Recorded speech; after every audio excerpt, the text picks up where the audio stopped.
మంత్రి గారి సమాధానం చూస్తే చాలా అమాయకంగా, ఏ రకమైనటువంటి ఇబ్బంది లేనట్టుగా, చాలా సాధారణమైన అంశంగా నింపాదిగా సమాధానం ఇచ్చారు. అధ్యక్ష, ఇది అత్యంత గంభీరమైన విషయం.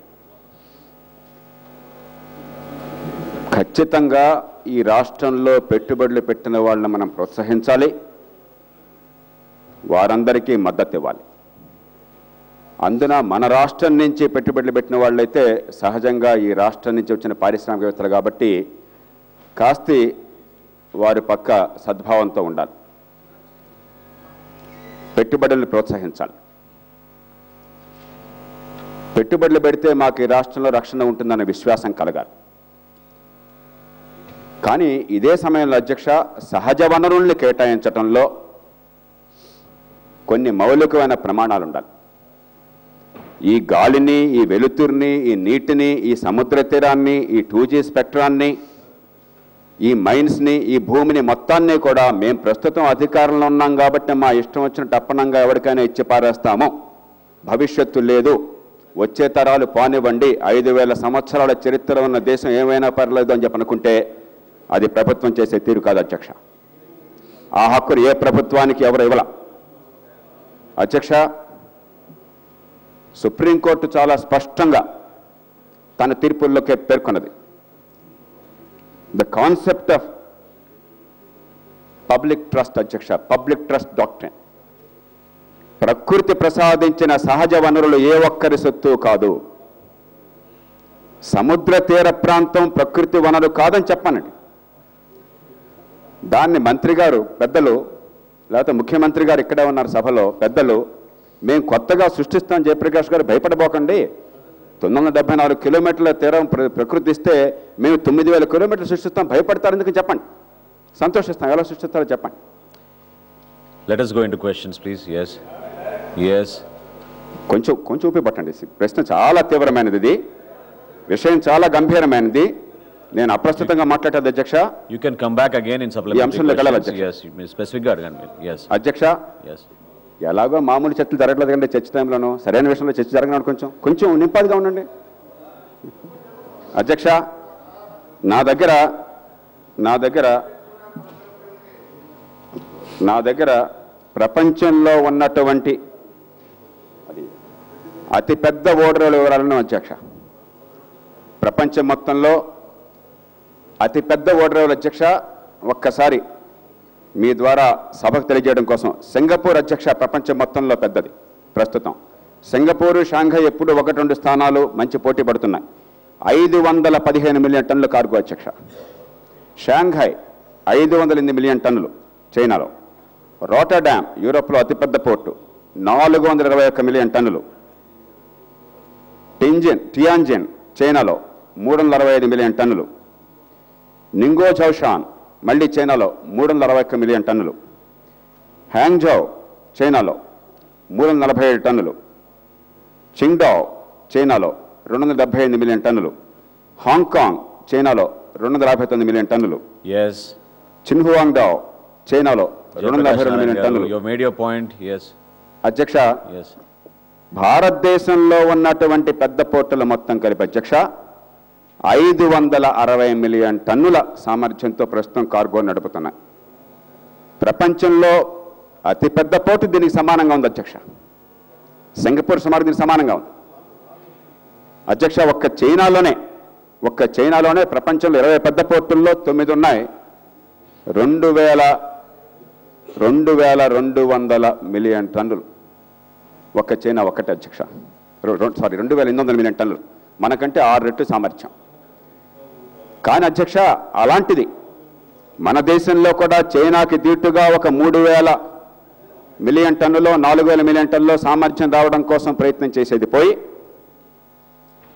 తీర ప్రాంతంలో అధ్యక్ష, దక్షిణ తీర ప్రాంతంలో మీకు ఆ బాపట్ట దగ్గర ఉన్నటువంటి ఎయిర్ ఫోర్స్కి ఇచ్చే కొద్ది ప్రాంతమో మీ పక్కనే ఉంది అధ్యక్ష, మీ నియోజకవర్గం పక్కనే ఉంది. లేకపోతే నదిలో, లేకపోతే డ్రైన్లో, సముద్రంలో కలిసేటువంటి కొద్ది అవి మినహాయిస్తే దక్షిణంలో నెల్లూరు జిల్లాలో ఉన్న తడ దగ్గర నుంచి పశ్చిమ గోదావరి జిల్లా నర్సాపూర్ దాకా అధ్యక్ష 348 కిలోమీటర్లు. చీమలు దూరే సందు లేకుండా, కాకులు దూరే అవకాశం లేకుండా అక్కడ తీర ప్రాంతం మొత్తాన్ని కూడా మేము ధారాదత్తం చేస్తున్నామని చెప్పని 3 పోర్టుల పేరుతో 3 ఒకే యాజమాన్యం కింద అధ్యక్ష ఇచ్చేశారు.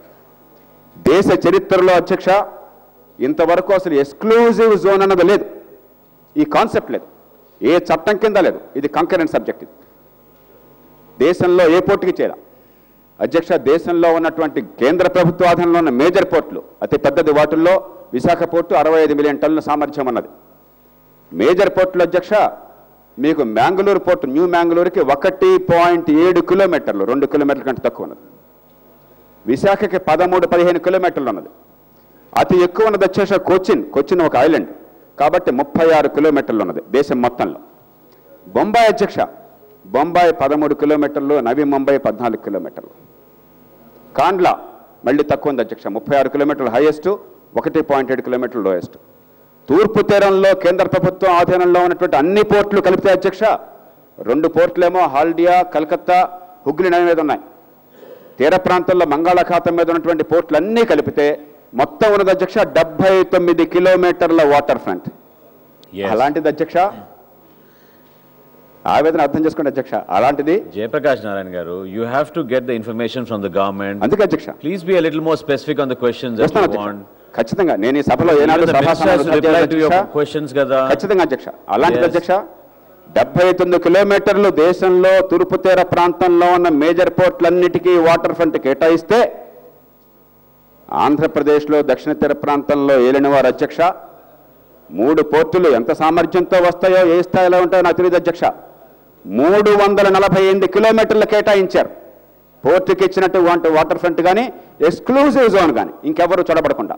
చివరికి కేంద్ర ప్రభుత్వం ఆంధ్రప్రదేశ్లో ఒక షిప్ యార్డ్ని, పోర్ట్ని, మేజర్ పోర్ట్ని పెడతాము. మన దేశం అంటే, మన రాష్ట్రం అంటే ప్రేమ కాదు అధ్యక్ష.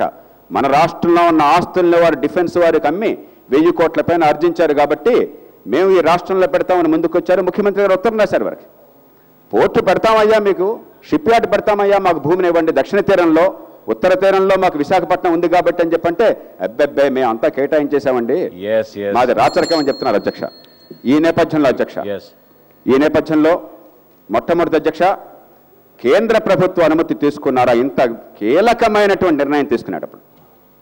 రెండోది అధ్యక్ష, అసలు ఈ వాటర్ ఫ్రంట్ ఎలా కేటాయించాలన్న విషయంలో మీకేమన్నా నిబంధనలు, ఒక విధానము కేంద్రం నుంచి సూత్రాలు ఉన్నాయా? ఉంటే వాటిని పాటించారా? మూడోది అధ్యక్ష, అసలు ఎక్కడన్నా దేశంలో ఈ ఎక్స్క్లూజివ్ జోన్గా ఈ పోర్టు కోసం వాటర్ ఫ్రంటే కాకుండా ఎక్స్క్లూజివ్ జోన్గా ఇలా పూర్తిగా ఈ పవర్ ఆఫ్ అటార్నీ రాసిచ్చేయడం, నిజాం గారు ఏదో ఫర్మానాలో దానం చేసినట్టు ఇచ్చేయడం, అలాంటి సాంప్రదాయం ఎక్కడన్నా ఉందా ఆంధ్రప్రదేశ్లో కాకుండా? నాలుగోది అధ్యక్ష, ఇవన్నీ కాంపిటేటివ్ బిడ్డింగ్ ద్వారా వచ్చిన ప్రైవేట్ ప్రాజెక్ట్ అధ్యక్ష. నాకు కావాల్సిన వాళ్ళకి, నా తమ్ముడికో, నా బామ్మరిదికో, నాకు షేర్ ఇచ్చిన వాడికో కట్టబెట్టడానికి అధికారం లేదు నాకు. కాంపిటేటివ్ బిడ్డింగ్ చేస్తున్నప్పుడు ఆ బిడ్ డాక్యుమెంట్లో ఈ రకమైన ఎక్స్క్లూజివ్ జోన్ ఉంటుంది అని నిర్దిష్టంగా మీరు ప్రకటన చేశారా? చేయకపోతే ఎవరిచ్చారు మీకు హక్కు? తర్వాత ఎంఓయూల ద్వారా ఇష్టం వచ్చినట్టుగా 97లో ఒక ఆర్డరు, 96, 97లో, 2004లో ఒక ఆర్డరు, 2007లో ఒక ఆర్డరు, 2009లో ఒక ఆర్డరు, రేపు 2011లో ఇంకో ఆర్డర్ ఇస్తారు అధ్యక్ష.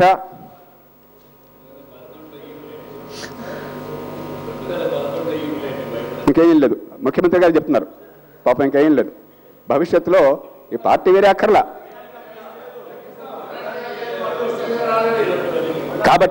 కాబట్టి ఇప్పటికైనా సరే, మళ్ళీ వస్తాను అధ్యక్ష, ఎంత తావలేదు ఈ ప్రశ్నలు.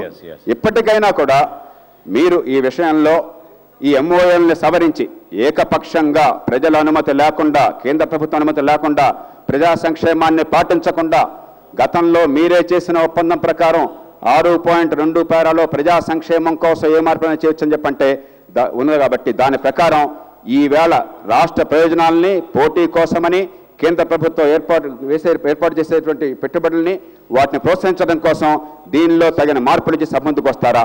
నిర్దిష్టంగా అధ్యక్ష దాటవద్దు అధ్యక్ష. గోటిపాటి రవికుమార్ గారు.